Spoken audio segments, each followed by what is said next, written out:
There's a new study that just revealed that Americans living in conservative states, well, they die younger than those living in states governed by liberals. And this study was conducted by a group of academics from schools ranging from Harvard to Syracuse, University of Texas at Austin, and so on. And their findings, which were published in this inclusive journal called PLOS ONE, well, they were quite sobering. But before we hit the findings, let's look at what this study's goals were. The study centers on two main questions. First, how were state policy context associated with working age mortality in recent decades? Second, how might hypothetical changes in state policy context affect working age mortality?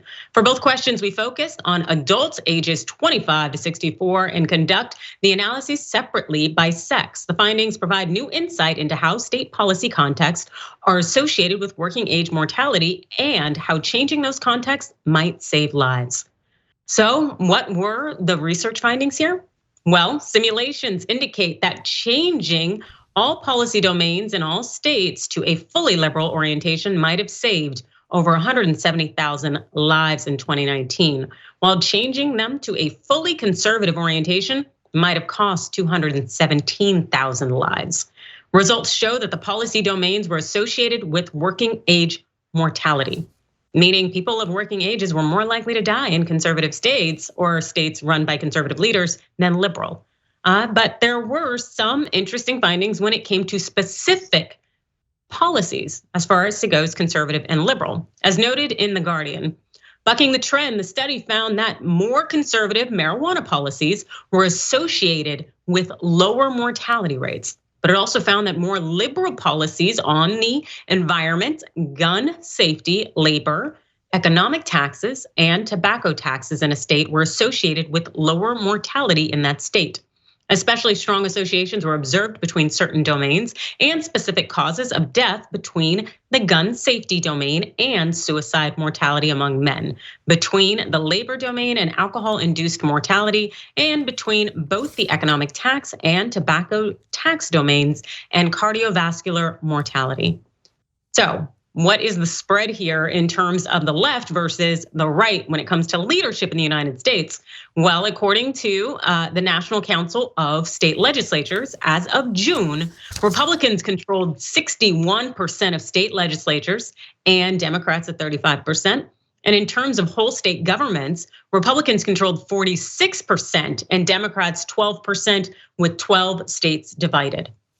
Basically, the read is that these conservative policies that are extremely limiting in terms of things that impact our life and our health and our existence and interaction with each other, it's more likely to lead to death than if we have more liberal-oriented policies that really seem to focus largely on protecting we the people. Is that your read too, Cenk? Yeah, absolutely. So there's a couple of important things here. So number one, it's pre-COVID. So this doesn't even include the COVID numbers, which would skew this way more. And make it far worse for the red states. And so there's a couple of different conclusions that you can reach from this. One is that the Republican-led states just simply care less about the lives of their citizens. They care more about their donations. So I'm going to get to that in a second, because I think that that's the real big issue here, the underlying issue, right? And you're gonna see it's not just the red states. America as a whole suffers from this when compared to other countries, because we live under corporate rule. And this is what corporate rule does to you. But I want you to understand that the study is unbiased. Now look, for rational people, you know all these folks that are working on this aren't making it up, etc. right? But I know that these days you have to also talk to the folks who are very skeptical about everything. Oh yeah, Harvard and all these different colleges, I bet they all got together in a room and just made up numbers, right? People actually believe that. But in this case, if that was true, why would they make up that more marijuana usage and making it legal leads to a worse result? If they were making it up for the liberals or the left or whatever your fantasies are, right? So when I read that, I was like, oh, that sucks. I wish that weren't the case. Right? But it is, and unlike the right wing, you guys, you cannot be like the right wing. Do not be like, nope, my team, only my team, facts be damned, right?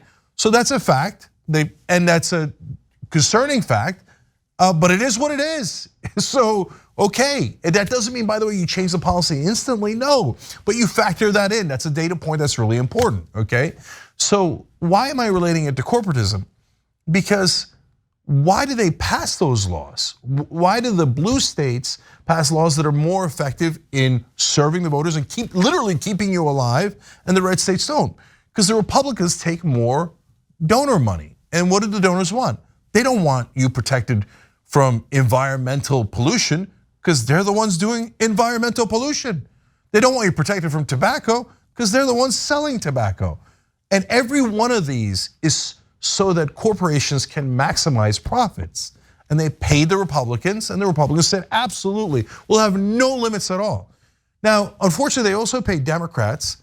Hey, look, this is, and I often criticize Democrats, but here they are. You can see in the states that picking a Democrat actually makes a difference. You might literally live a couple more years if you do on the state level, right? So that's amazing. So credit to the Democrats for clearly being better in this regard, not necessarily on all issues or at the national level, but very specifically at the state level here. But good, great, right?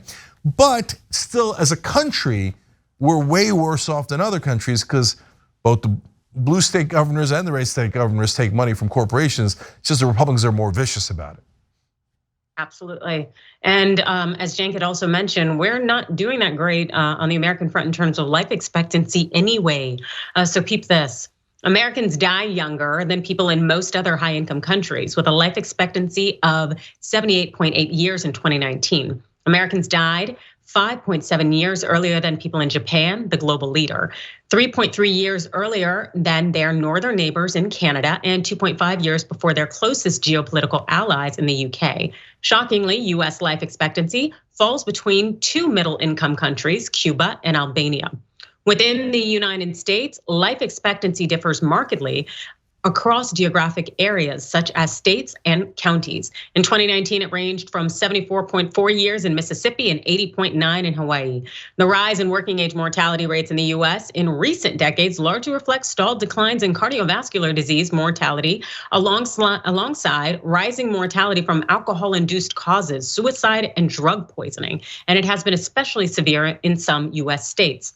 Building on recent work, this study examined whether US state policy context may be a central explanation. So basically, also as noted by the study's authors, one study found that US life expectancy could increase by nearly 4 years if the country matched the average level of social policy generosity offered in 17 other high income countries. As in, there are so many other countries out there that we could model our policies after and increase our life expectancy, but unfortunately, we want to increase our coffers. So we focus on that. And it seems to be that there's no one single factor out there that's really been identified to explain the increase in US mortality or the US's disadvantage compared to its peer countries. The root causes are really multifaceted, very complex, whether it's social, political, cultural, socioeconomic. It's just that all layers, basically meaning that we are a hot mess and it's killing us. Cenk? Yeah, so I want to emphasize 3 things that Adrian just said, because they're amazing. You see that gigantic difference in life expectancy between Hawaii and Mississippi? Now, that's not all policy. There's obviously other factors like weather and other conditions, lifestyles, etc., right? But they factored that out and still got a giant discrepancy. So guys, just be careful living in the red state. I mean, in so many different ways. And then you got the right wingers going, America's #1. Are we? Our life expectancies between Cuba and Albania. Sweet home Albania is doing better than us and doing way better than sweet home Alabama. So what are we doing here? Oh, goddamn communists in Cuba, they don't know what they're doing. Oh, they live longer than us? Oh, that's weird and unfortunate, right? So I'm not saying we should be like Cuba, I'm not saying we should be communist, but we're in the other extreme where we live under complete and utter corporate rule. And what that leads to, guys, is, did you hear what Adrian said? We live on average 4 years less than other developed nations. Why? Because they protect their citizens. It doesn't mean they're communists. It doesn't mean that they don't have any private industry. No, they have plenty of private industry. Mercedes and BMW come from Germany. IKEA and Volvo come from Sweden. They're generally socialist countries. They live longer, they're happier. They do better under every index, not because they took away private industry, but because they regulated it to protect their citizens. That's what we need to do here. It's literally costing us years of our lives. Thanks for watching The Young Turks, really appreciate it. Another way to show support is through YouTube memberships. You'll get to interact with us more. There's live chat emojis, badges. You've got emojis of me, Anna, John, JR. So those are super fun. But you also get playback of our exclusive member-only shows and specials right after they air. So all of that, all you gotta do is click that join button right underneath the video. Thank you.